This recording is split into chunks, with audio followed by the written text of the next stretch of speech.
ರಾಜ್ಯಕ್ಕೆ ಅಮಿತ್ ಶಾ ಬಂದೋದಾಗಿಂದ ರಾಜ್ಯ ಬಿಜೆಪಿಯಲ್ಲಿ ಸಾಕಷ್ಟು ಬೆಳವಣಿಗೆಗಳಾಗ್ತಾ ಇರುವುದು. ಈ ಎಲ್ಲ ಬೆಳವಣಿಗೆಗಳನ್ನು ಮಾತನಾಡೋದಕ್ಕೆ ಇದೀಗ ನಮ್ಮ ಜೊತೆ ಮಾಜಿ ಸಚಿವರಾದಂತಹ ಕುಮಾರ್ ಬಂಗಾರಪ್ಪ ಇದ್ದಾರೆ. ಸರ್ ನಮಸ್ತೆ. ರಾಜ್ಯಕ್ಕೆ ಯಾವಾಗ ಅಮಿತ್ ಶಾ ಅವರು ಬಂದರು ಅದೇ ರೀತಿಯಾಗಿ ಅದರ ಜೊತೆಗೆ ಜಿಲ್ಲಾಧ್ಯಕ್ಷರ ಆಯ್ಕೆ ಕೂಡ ಅದೇ ಸಮಯಕ್ಕೆ ಆಗಿದ್ದಂಥದ್ದು. ಸೊ ಇದೆಲ್ಲದರ ಬೆಳವಣಿಗೆಗಳು ಸಾಕಷ್ಟು ಆಗ್ತಾ ಇದೆ ಬಿಜೆಪಿಯಲ್ಲಿ, ಏನು ಹೇಳ್ತೀರಾ? ಕೆಲವು ಬೆಳವಣಿಗೆಗಳು ಕೇಂದ್ರ ನಾಯಕರುಗಳು ಬಂದಂಥ ಸಂದರ್ಭದಲ್ಲಿ ಒಂದೊಂದು ಸರಿ ಅದು ದೊಡ್ಡದಾಗಿ ಕಾಣಿಸುತ್ತೆ, ಒಂದೊಂದು ಸರಿ ಅದು ಭಾಳ ಸ್ಮೂತಾಗಿ ಹೋಗುತ್ತೆ, ಒಂದೊಂದು ಸರಿ ನೆಗೆಟಿವ್ ಆಗಿ ಅನಿಸುತ್ತೆ.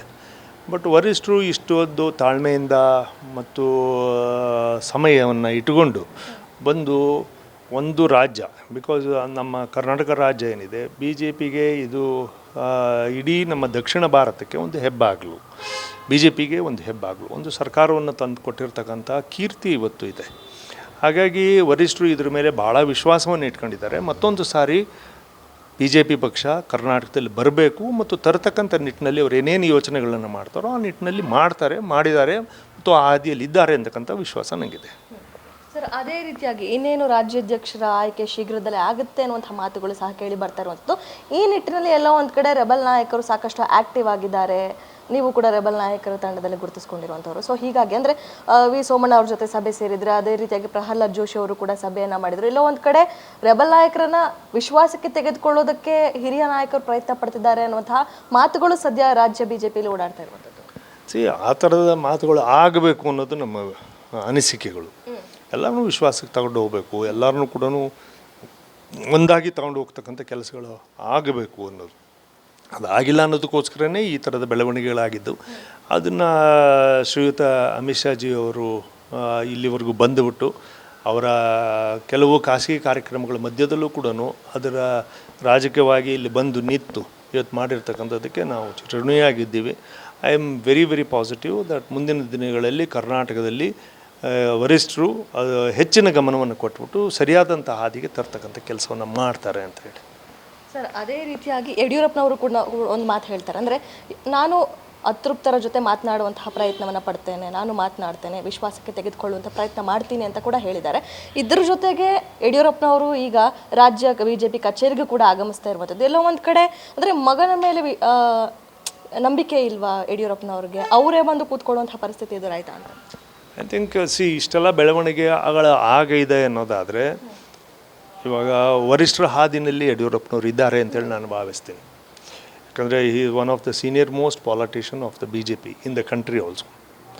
ಇವಾಗ ಅವರು ಈ ನಿರ್ಧಾರವನ್ನು ತಗೊಂಡಿದ್ದಾರೆ ಅಂದರೆ ಒಂದು ನಡೀತಾ ಇರತಕ್ಕಂಥ ಬಿ ಜೆ ಪಿಯ ಬೆಳವಣಿಗೆಗಳು ಸರಿಯಾದ ನಡೀತಾ ಇಲ್ಲ, ಅದನ್ನು ನಾನು ಸರಿ ಮಾಡ್ತೀನಿ ಅನ್ನೋದು.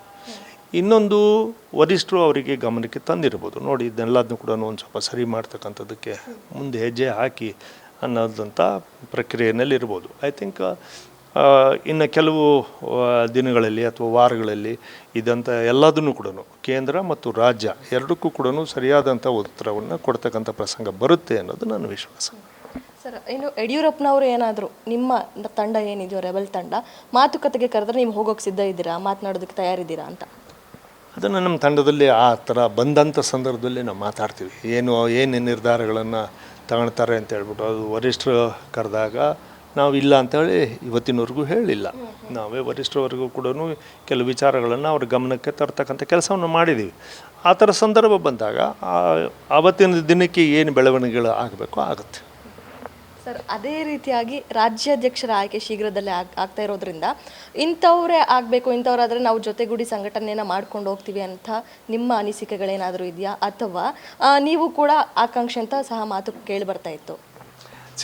ಇವಾಗ ಯಾರ ಹೆಸರುಗಳನ್ನು ಸೂಕ್ತ ಅನ್ನೋದನ್ನು ನಿರ್ಧಾರ ಮಾಡೋದು ಕೇಂದ್ರ, ಅದನ್ನು ಮಾಡ್ತದೆ.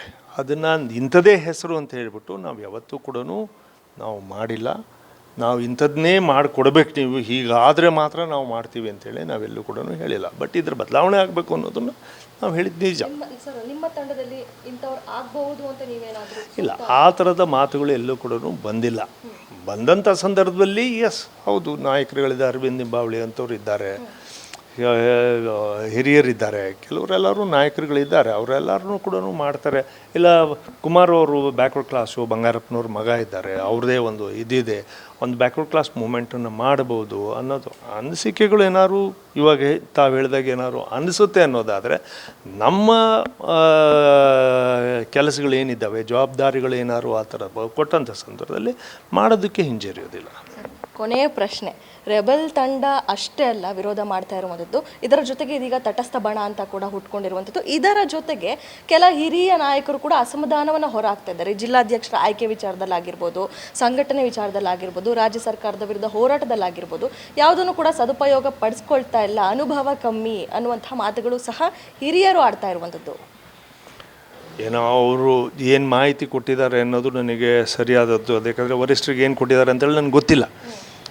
ಬಟ್ ಕೆಲವರು ಇವಾಗ ಸುಧಾಕರ್ ಅವರು ಚಿಕ್ಕಬಳ್ಳಾಪುರ MP ಅವರು ಮಾತನಾಡಿರ್ತಕ್ಕಂಥದ್ದು, ಅದನ್ನು ಸ್ಟಾಲ್ ಮಾಡಿದ್ದು ಮತ್ತು ಅದರ ಬದಲಾವಣೆ ಮಾಡಿದ್ದು, ಕೆಲವೆಲ್ಲವೂ ಬದಲಾವಣೆಗಳನ್ನು ಮಾಡ್ತೀವಿ ಅಥವಾ ಸರಿಯಾದಂಥ ಇದನ್ನು ಮಾಡ್ತೀವಿ, ಅವ್ರು ಏನು ಮಾತಾಡಿದ್ದಾರೆ ಅದು ವರಿಷ್ಠರಿಗೆ ತಲುಪಿಸಿರ್ತಾರೆ. ನನಗೆ ಅದ್ರ ಮಾಹಿತಿ, ಹೆಚ್ಚಿನ ಮಾಹಿತಿ ಇಲ್ಲ. ಹಿರಿಯರ ಅಸಮಾಧಾನ ಇವಾಗ ಒಪಿನಿಯನ್, ಅಸಮಾಧಾನದಕ್ಕಿಂತ ಇವಾಗ ನಮ್ಮದು ಅಸಮಾಧಾನ ಅಲ್ಲ, ಇಟ್ ಈಸ್ ಅನ್ ಒಪಿನಿಯನ್. ಇವಾಗ ನೀವು ಅಧ್ಯಕ್ಷರುಗಳನ್ನ ನೀವು ಬದಲಾವಣೆ ಮಾಡ್ತಿರೋ ಅಥವಾ ಇವು ಕನ್ಫರ್ಮ್ ಮಾಡ್ತಿರೋ ಮತ್ತೊಂದು ಮಾಡ್ತಿರೋ ಗೊತ್ತಿಲ್ಲ, ಬಟ್ ಅವಾಗ this is the time to voice. ಇದೊಂದು ನನ್ನ ಧ್ವನಿಯನ್ನು, ನನ್ನ ಅನಿಸಿಕೆಗಳನ್ನು ನಾನು ಹೇಳೋಂಥ ಸಮಯದಲ್ಲಿ ಬಿಟ್ಬಿಟ್ಟು ಇದೆಲ್ಲ ಆದಮೇಲೆ ನಾನು ಮಾಡಿದರೆ I would have been a rebel. Now it is a time to voice. ನನಗೆ ಆಂತರಿಕವಾಗಿರ್ತಕ್ಕಂಥ ಪ್ರಜಾಪ್ರಭುತ್ವದಲ್ಲಿ ನನಗೊಂದು ಸ್ವಾತಂತ್ರ್ಯವನ್ನು ಈ ಪಾರ್ಟಿ ಕೊಟ್ಟಿದೆ. ಅದನ್ನು ನನಗೆ ವಾಯ್ಸ್ ಮಾಡಿದರೆ ವಾಯ್ಸ್ ಮಾಡಿದ್ದೀವಿ ಅಷ್ಟೇ. ಥ್ಯಾಂಕ್ಸ್. ಇದಿಷ್ಟು ಮಾಜಿ ಸಚಿವರಾದಂತಹ ಕುಮಾರ್ ಬಂಗಾರಪ್ಪ ಅವರ ಕ್ಯಾಮರಾ ಪರ್ಸನ್ ಮಹೇಶ್ ಜೊತೆ ಕವನ ಶಿವಣ್ಣ, ಗ್ಯಾರಂಟಿ ನ್ಯೂಸ್, ಬೆಂಗಳೂರು.